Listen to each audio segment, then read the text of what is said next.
once passionate love become brutal murder. Dangerous couples feed off of each other. The results can be explosive. A teenage crush ignites a wild killing spree.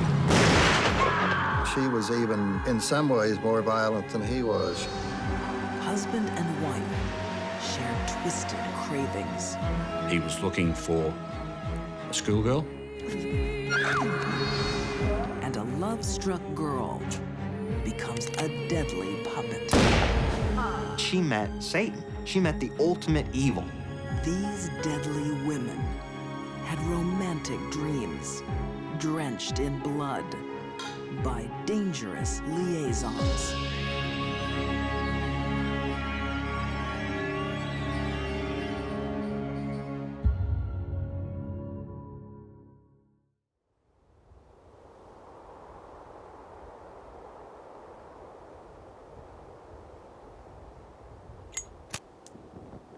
On a lonely highway, a killing spree is over.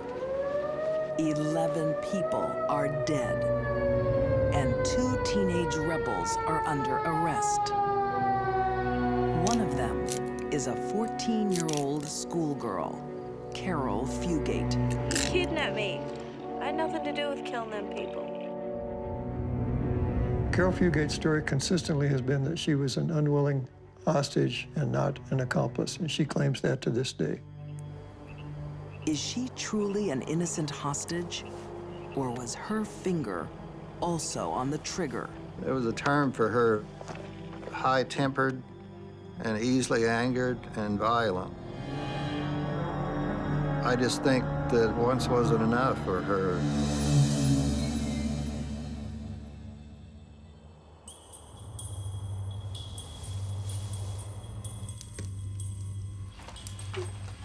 Lincoln, Nebraska, 1958. Caril Fugate is a sullen teen. How you doing? Come on, give me a hug. Ah, that's it. Oh, baby. People said that she was a little snip and unevenly tempered. Go and clean your room. I want you to make your bed now, young lady. I won't say it again. Who cares if I make my bed? I do. Now go and clean your room. She didn't practice much self-control. You know, she did pretty much what she wanted to. Sister's been a naughty girl. She didn't like her parents very much, but that's not so unusual for a 14-year-old girl. What is unusual is her choice of boyfriend. Charlie Starkweather is 19, a loner who worships James Dean. What he liked about James Dean was his sense of James Dean having a solitary, lonely existence and didn't fit in with the world. By the time Charlie was in his teen years, he hated society.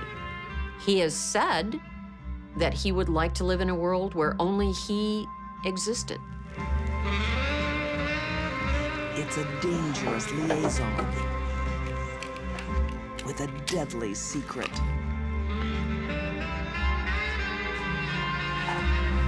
Charlie is an unstable killer. He just had kind of a wild look. Something about his eyes that seemed to frighten people. He shoots a man in a gas station robbery and gets away with it. He felt good about killing. It made him feel powerful, and his self-esteem went up. Author William Allen says Charlie and Caril became a frightening combination. They both felt that they had met somebody who was like themselves. She was a dominant female, very aggressive and hostile. I think when 2 dominant people bond like that, they become so much bigger and more dangerous than they would be alone. Caril's family is now in danger. The truth about what happens next depends on who you believe. Charlie got in an argument with Carol's mother, and she said, "We don't want you to ever come back here anymore." He started arguing with her, and she started slapping him around. Where is he? Where is he? Where is he? Get out of the way! Get out of my house! According to Charlie, he kills Carol's stepfather, with Carol happily at his side.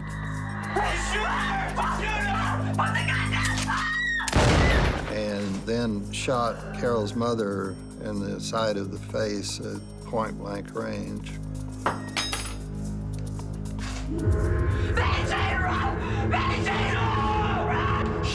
Carol's baby sister is in space.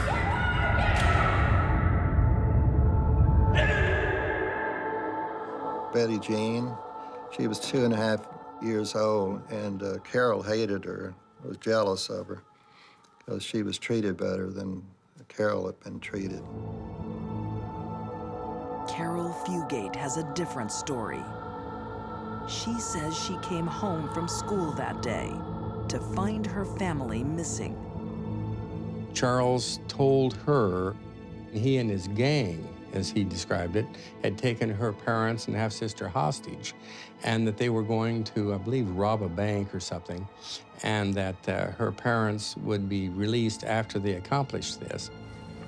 So that's how he was able to keep her in the house for this approximately about a week. For the next 6 days, the couple stay holed up in Carol's house. A simple note keeps the world at bay. Charlie Starkweather has created his own paradise.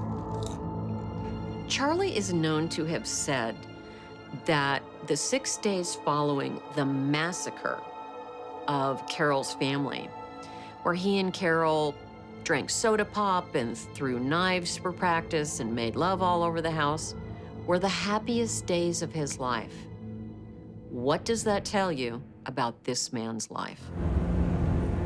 Fearing the police, Charlie finally takes Carol out of the house, onto the highway, and into a cross-country murder spree. I think once Charlie started killing, he couldn't stop. It will make him more famous than his hero, James Dean, and put Carol in the middle of a mystery. Is she a hostage or a killer? She was willing and able to do anything that Charlie wanted to do. She was even, in some ways, more violent than he was.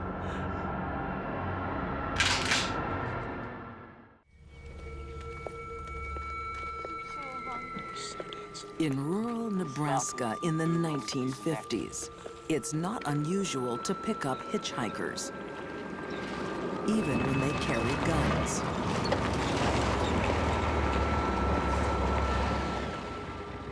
Hey, I was just wondering if we could get a lift about 5 miles down. We were just doing some hunting about a mile back, and... Charlie Starkweather has just shot the owner of a nearby farm. Victim number 5. Caril Fugate is his hostage. Young sweethearts Bob Jensen and Carol King have made a terrible mistake. They were the polar opposites of Charlie Starkweather and Caril Fugate. They were honor students. He played football. They went to church. Get out of the car! You too, sweetheart! Honey, Tim, you first! They were the ideal teenager of that period, and they became the victims. Just get out there! Move it downstairs! Take the car! Take it!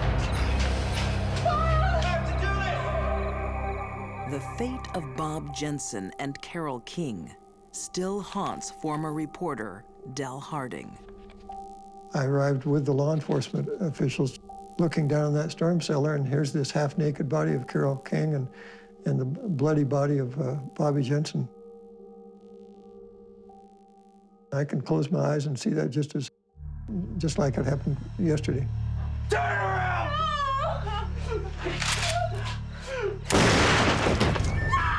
Charlie admitted shooting Bobby Jensen 6 times. Just bang, bang, bang.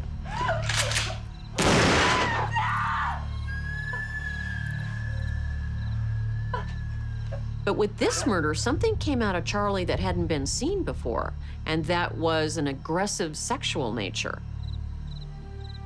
Charlie took Caril King down into the cellar, and he was down there for 15, 20 minutes, something like that. When he came back up, Carol was furious. What the hell have you been doing? Because she thought he was having sex with Caril King. You raped her, didn't you? What happens next is still in dispute. I can tell when you're lying. Charlie Starkweather later swears that Carol goes into the cellar alone.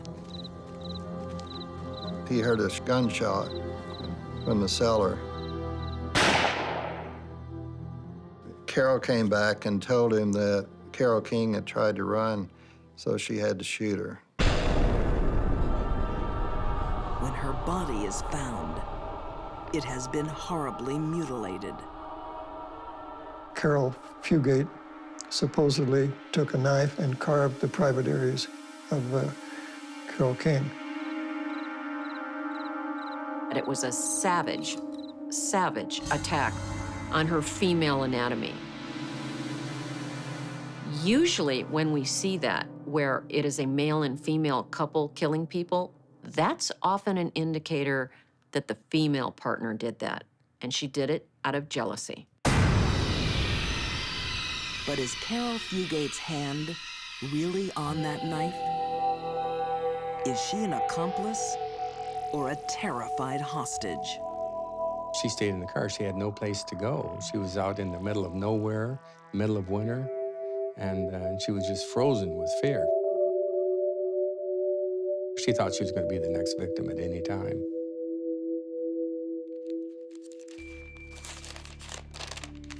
James MacArthur's father, John, was Carol's defense attorney in 1958. It's always been the belief, both of my father and myself, that Caril has been totally innocent of this.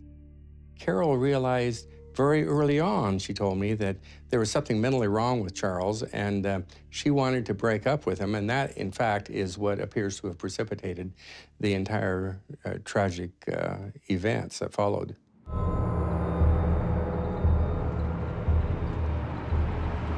It's Carol's rejection that sends an unstable teen over the edge.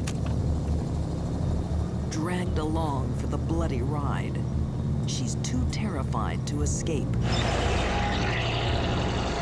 Caril, 14 years old, she was with a person that she realized was a madman that she had seen was able and willing to kill somebody, literally at the drop of a hat. It certainly wouldn't be unusual for a person taken hostage by a killer to remain with them because they were afraid they'd be killed. That's totally understandable. I'm not at all sure that's what happened in this case. There are too many discrepancies, and there are too many statements from Caril that are quite simply unbelievable. It's only when Charlie surrenders to police that she runs to safety. You kidnapped me. I had nothing to do with killing them people. By then, there is a trail of 11 dead behind them. Charlie Starkweather pleads guilty and is sentenced to death. He also implicates Caril. Found guilty of first-degree murder, she gets life in prison. I felt the same way as her jury did. She was a willing accomplice. Her demeanor, her testimony, all of that together, there was no doubt in my mind, and still is no doubt in my mind, that she was a willing accomplice and may have killed several of the people, the victims herself. Caril was a very frightened person when I first met her, and she obviously felt that she was being wronged, that people didn't understand her.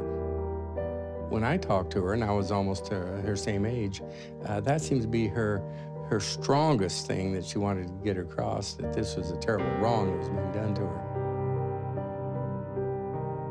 In 1976, Caril Fugate is released on parole.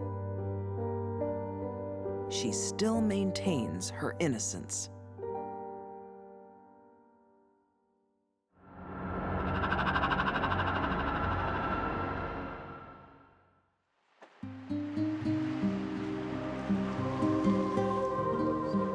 In Queensland, Australia, the sleepy town of Noosa is laid back and carefree. The ideal place to raise a family.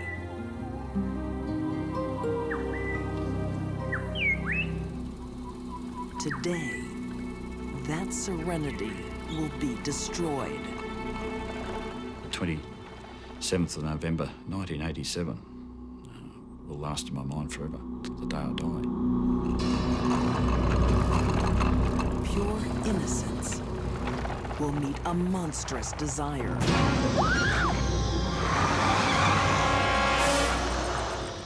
The last hour of Sean Kingy's life would have been absolutely horrific. And one woman's name will become synonymous with evil. Valmae Beck.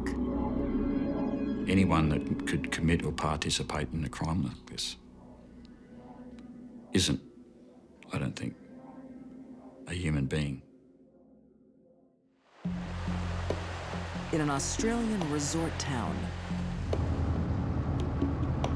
Barry Watts and Valmae Beck seem like just another couple. No one around here. What about her? I told you I want a bloody schoolgirl. But their vacation is different. I know what you want. They are on a horrifying hunting trip. Today's the day, Val. Little virgin. Gonna be a bloody first and last. He's continually telling Beck that he is fascinated with having a virgin. Alan Burke was working as a detective when the pair began stalking the streets of Noosa. He was looking for a schoolgirl, a virgin schoolgirl, and that she was to assist him, and then he would be faithful to her for the rest of her life if she did that. Like her. Valmae Beck doesn't flinch at her husband's appalling request. She will please him, even if it takes her to the depths of depravity. I describe the relationship between Beck and Watts as a relationship that was born in hell. Had they not met, this may not have happened. Just a couple of pots there. It's hard to say how a woman gets to a point of doing something horrible to a young girl because her husband wants her to. It takes years. It's not something that happens over a short amount of time. And the core personality of dependence has to be there to begin with. Valmae Beck began her life at the bottom. She was in trouble virtually from when she was old enough to get into trouble, mainly for petty offences, stealing, breaking and entering, things like that. Author Paul B. Kidd says she never made it out of the criminal underworld. And just when she thought she couldn't get any lower, she met Barry Gordon Watts. Skinny little rat-like runt of a thing who'd spent all of his life getting in and out of trouble with the police. We need to make some money. On you have your fat ass in the Don't you bloody talk to me like that. They were a very, very good pair. Barry Watts is much more than just another small-time villain. He has a warped obsession with young children. His dark urges ignite Valmae's. Valmae fits the profile of a woman married to a sexually sadistic predator. And she became one herself. But it was always in her. I can get you one of those, Mary. She was deeply in love with Barry Watts. I think that she wanted to please him, but I think that she bought into his fantasy life and she became very much involved with that fantasy life. She became very dangerous because of that.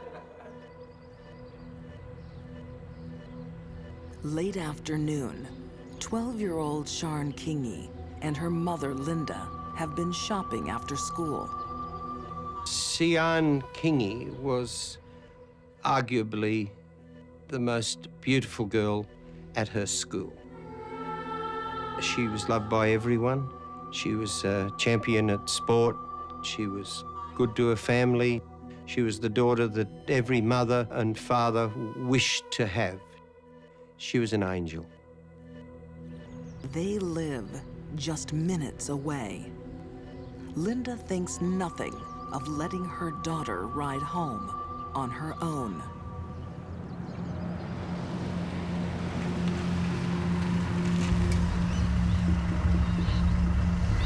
Barry Watts and Valmae Beck wait on the other side of the park. Don't you worry, somebody belong.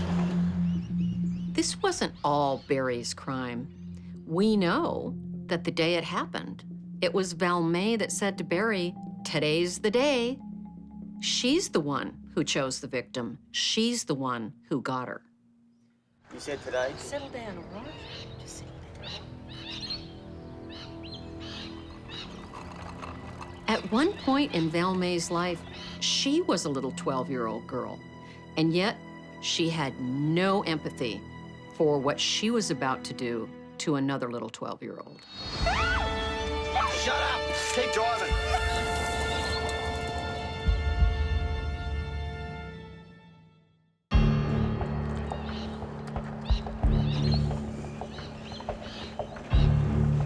Riding home after school, 12-year-old Sian Kingi is the picture of childhood innocence. She's also the ideal fantasy of a married couple with terrible desires. Barry Watts and Valmae Beck.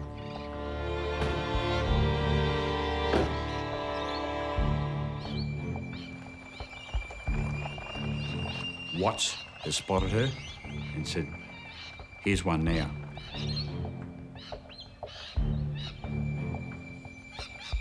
Sian doesn't normally talk to strangers. Excuse me? Yes? You haven't seen my little dog, have you? No, I haven't seen it. But this homely woman seems harmless. I'm not worried about her. You can't really find anything. If you saw Beck in the street, you would think she was just another middle-aged woman, grandmother. You would never pass her off as a killer. Oh, you're a good girl.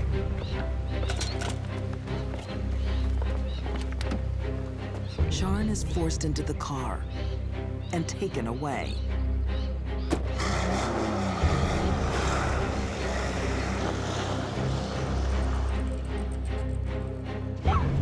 Don't kill me! Minutes later, her mother comes looking for her. Mom?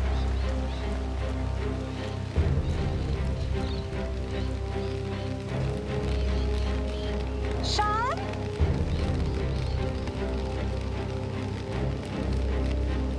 Something is very wrong.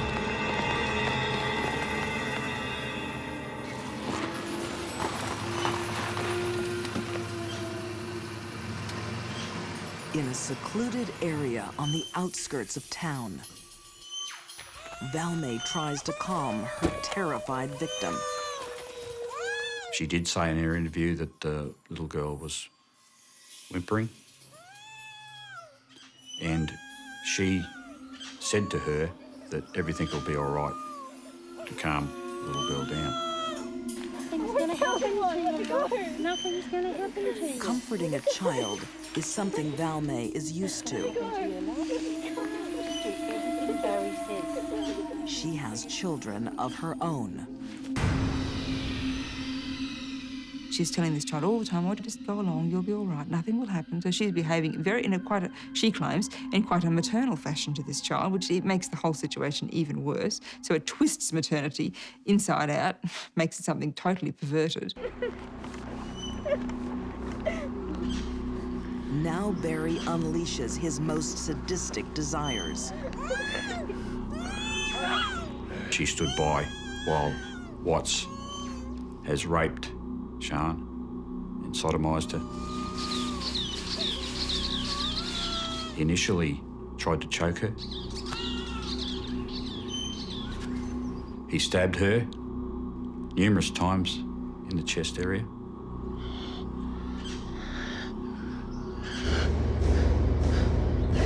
And then he cut her throat. As Barry takes a 12-year-old girl's life, Valmae stands by her man. I don't believe for one second that she was frightened of him. I think that Valmae Beck had a choice from start to finish, a choice she chose not to exercise, which was to stop this murder. She could have stopped the murder at any point.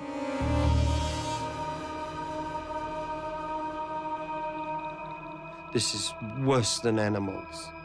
And she stood by and let it happen so that he would love her more. Do you think she's not evil? Valmae does more than help her husband. She shares his twisted passion. On Beck's word, they've celebrated the incident by having sex themselves. That's beyond me. You know, I just can't believe that a woman could do that. You know, it's beyond description. Valmae probably got as much of a thrill sexually and psychologically out of this crime as Barry did. 1 week later, Sian's mutilated body is discovered. A community is shattered.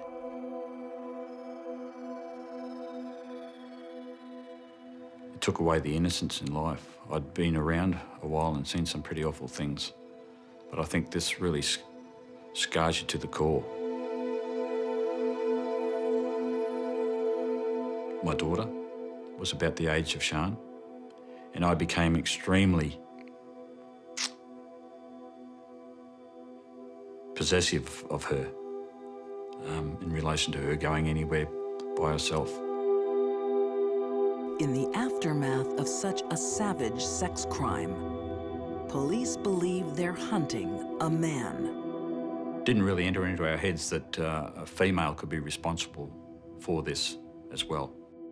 Very rarely do you get an occasion where you have the wife freely participating to assist the husband in such an horrific crime like this.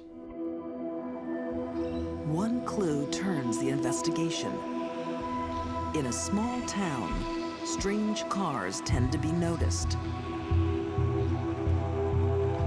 A local enters the police station with a hastily scrawled license plate number.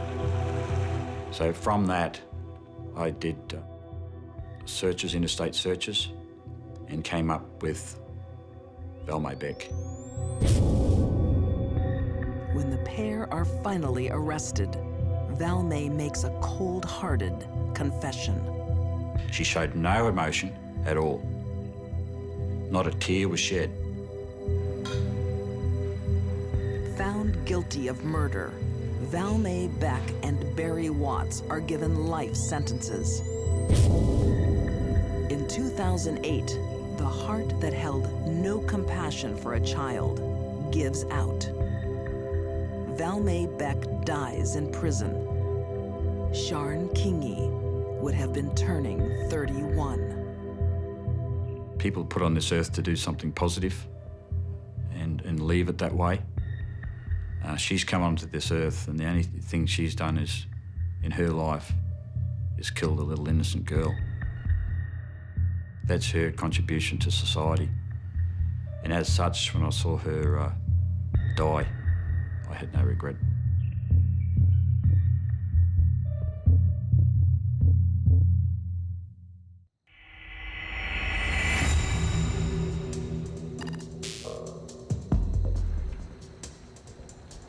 It's a warm Florida evening when Sandee Razzo arrives home from work and comes face to face with a killer. Some shots hit Miss Razzo in her extremities, others that hit her in, the body, and then there was one that was in her head. Sandee will never know who or why, but this is no random slaying. Before this, Tracy Humphrey had said, make sure you look into her eyes and you see the life drain from her eyes.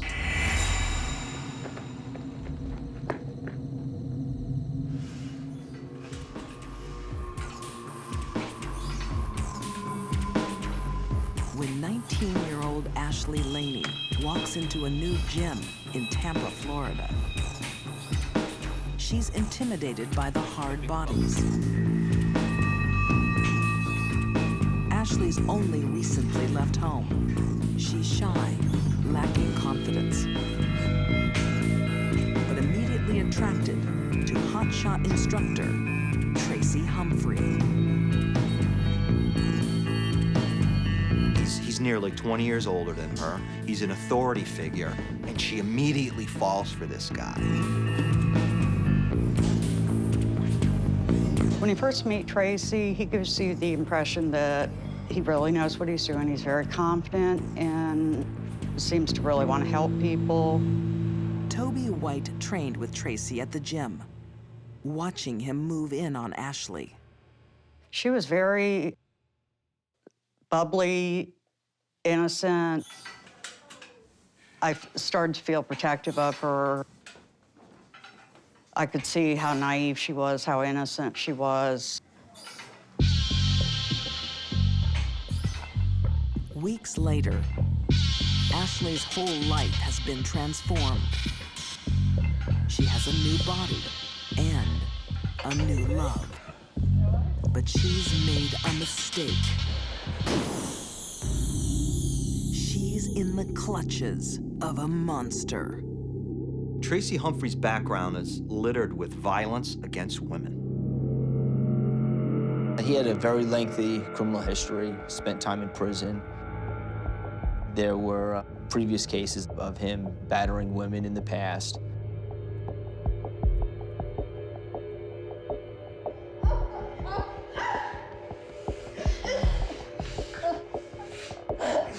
One victim is former girlfriend Sandee Razzo.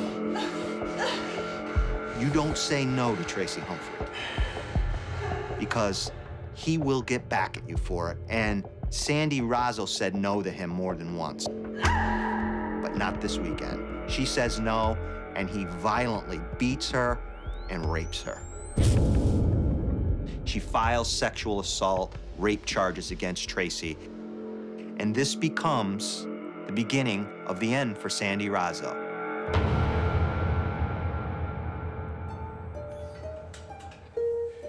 Tracy's new girlfriend, Ashley, isn't putting up a fight.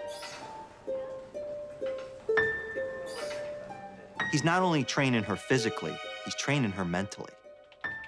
According to author M. William Phelps, he wants total control of Ashley. He understands her, he reads her well right away, that this is a girl with zero self-esteem. And all I have to do is tell her what she wants to hear, and she's gonna be my puppet. She's gonna do anything I want. He's chosen the perfect target. Ashley craves the control of a powerful man. The men in Ashley's background were hardly stellar examples of what a man should be. Her father spent most of Ashley's life in prison. Her brother was in and out of juvenile facilities. Men who have a need to control women, to control everything in their life, would not be attracted to a strong, independent woman. Look at me in the eye. They are attracted to women who are looking for daddy. One more. This is for us. Look at me. That's exactly what Tracy wants. He needs a puppet to take care of some deadly business. Tracy's rape case is looming, and he cannot let his victim, Sandee Razzo, testify. Tracy Humphrey had made a deal with himself. He would never, ever go back to prison. And he knew that a sexual assault case, a rape case, could put him in prison for 10 to 15 years, maybe 20 years. Naive, vulnerable, Ashley will do anything for her man. To make sure she does, Tracy seals the deal with a wedding. Tracy and Ashley get married inside the gym, go out for Chinese food for the reception, and for the nightcap, Ashley's gonna commit murder. Ashley was only dangerous to one person in the world, and it was the person Tracy wanted her to kill.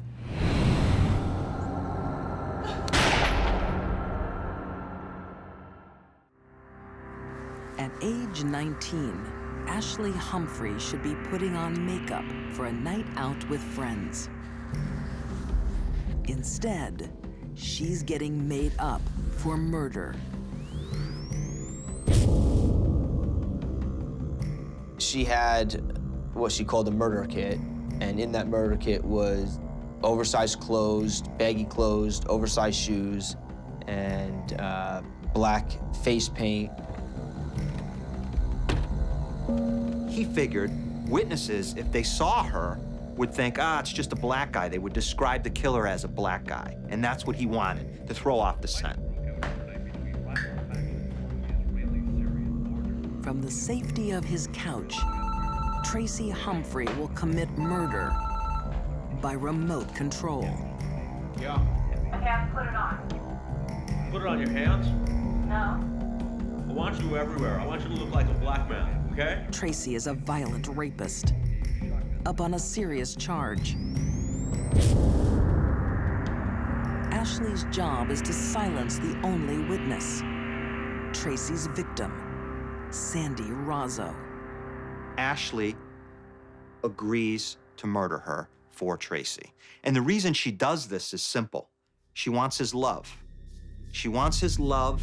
She wants everything he's promising her.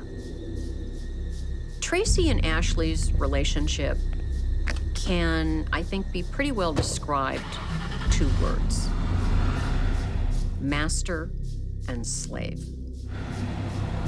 On Tracy's orders, Ashley follows Sandee home from work. Ashley was young and impressionable, but most importantly, she had a very, very strong need to be controlled by a man. In that regard, she was a sitting duck when Tracy came along, because he needed a woman to control. Sandee pulls up in front of her condo. Drives in the driveway, pulls into the garage, does not close the garage door. From across town, the puppet master now dials in her death. When you're done. And he's telling her, you go and you do it.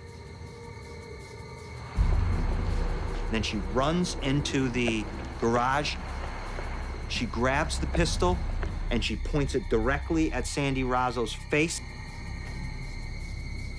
She begins to fire.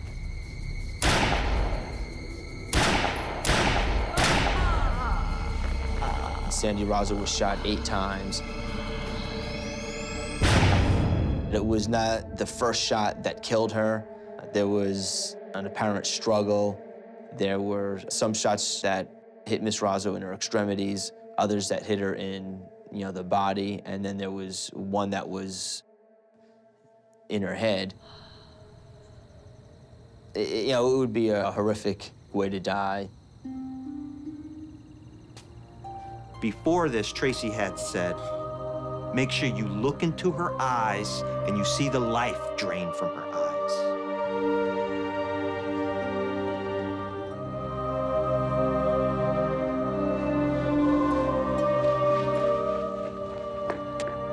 I still can't get past the fact that she, on her own, walked up to somebody and shot them 8 times.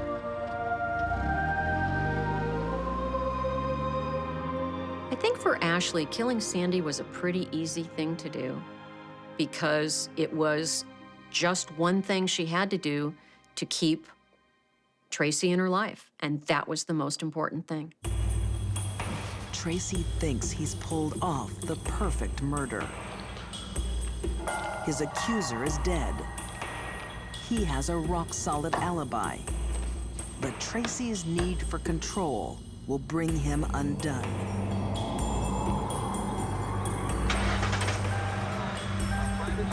Sergeant Scott Galzewski says cell phone records gave his team a vital clue.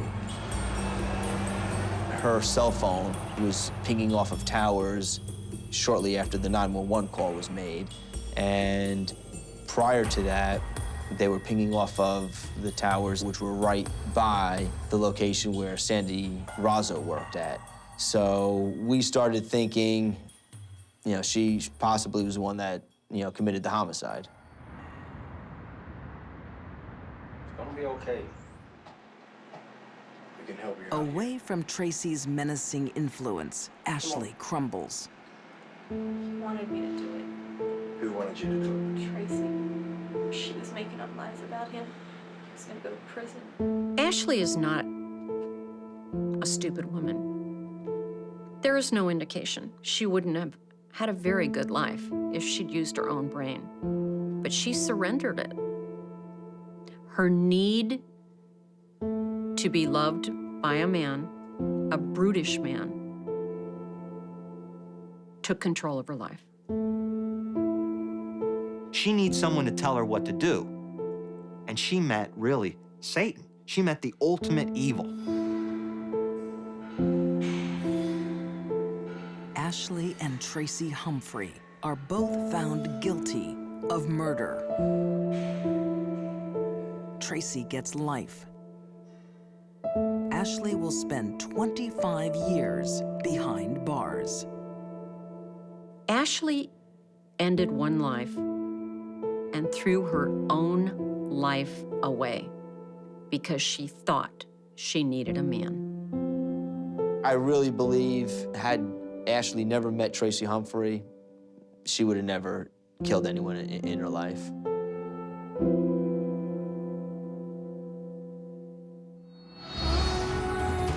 When these women met Mr. Wrong, their lives took a deadly turn. Caril Fugate's first love sparked a savage murder spree. Valmae Beck turned a sick fantasy into terrifying reality.